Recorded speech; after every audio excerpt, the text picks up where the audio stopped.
Well, good morning. It's Sunday in Virginia, and it's windy and overcast.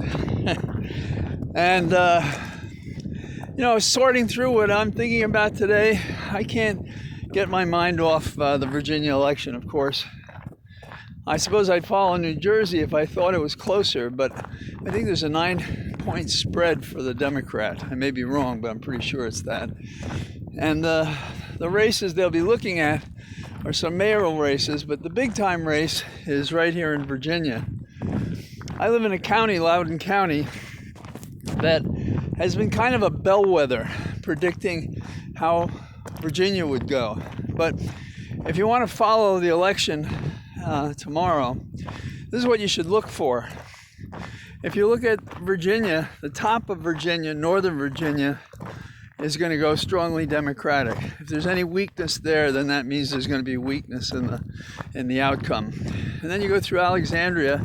I always thought of it as a crescent, and then it turns south, goes past Richmond into the beach area. That's where the Democratic vote is. There's a Democratic vote elsewhere, don't get me wrong.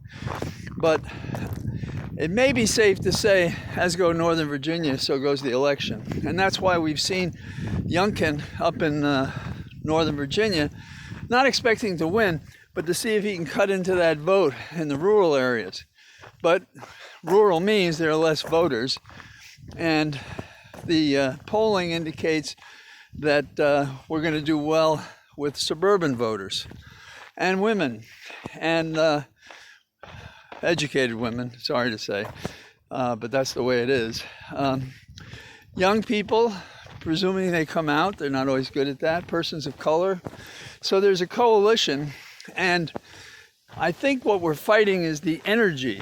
That is to say that the Democrats aren't as intense, and I'll talk about that in a moment, but we've had visits in the North. Biden, who's popular in the North, and whatever he's suffering in the national polls won't affect him up here. And then we've had Obama down in the Richmond area. So you get the idea that the appearances of some people in these final hours are to reinforce Democrats who need to be encouraged to be active in the race. So there have been a lot of pre-voting, both in person and by mail-in ballots. We don't know what those are, and so we're kind of in the dark. Both sides are claiming it's very good for them. Republicans are voting more frequently with mail-in ballots than they have previously, and doing more early voting. So there's a lot of organization. Now, where is McAuliffe? And we talk about the connection to how Biden is doing. Well, here's a couple of problems here. We have an uncertain situation on the Hill. We all know that.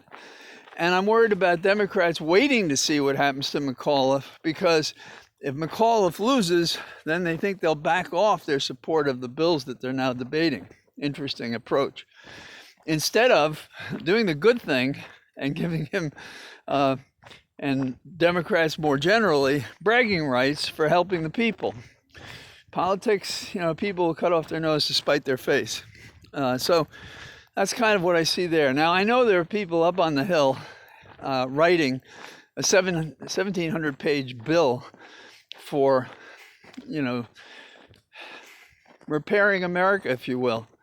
And the big question that nobody really answers is, what is S&M and the Senate going to do? Because it's all a silly exercise if they're not aboard.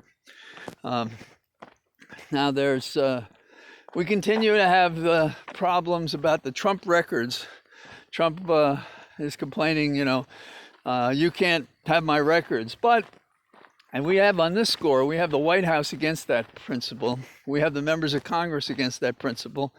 And we have a bipartisan group of former congressmen, both Democrat and Republican, who also oppose Trump withholding these records or interfering with their delivery by the archives to the House. So that's kind of encouraging.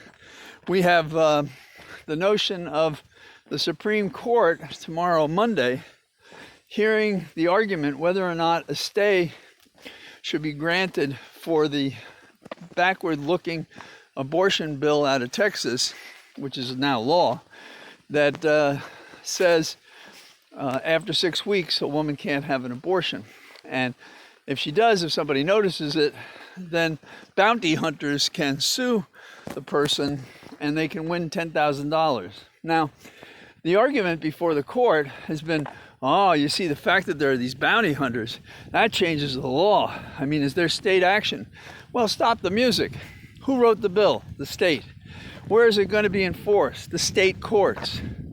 Who contrived a way for people to go bounty hunting on women's right to be let alone and to win $10,000? What class of people is that going to be?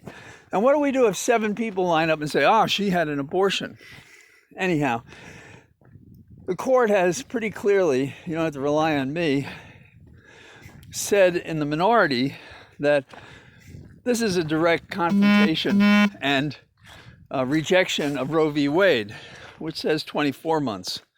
So if you can do math, you can see the problem there.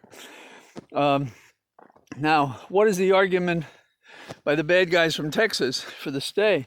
Oh, this is so complicated. What are we going to do? And that's why we can't rule on it. Well, stop the music.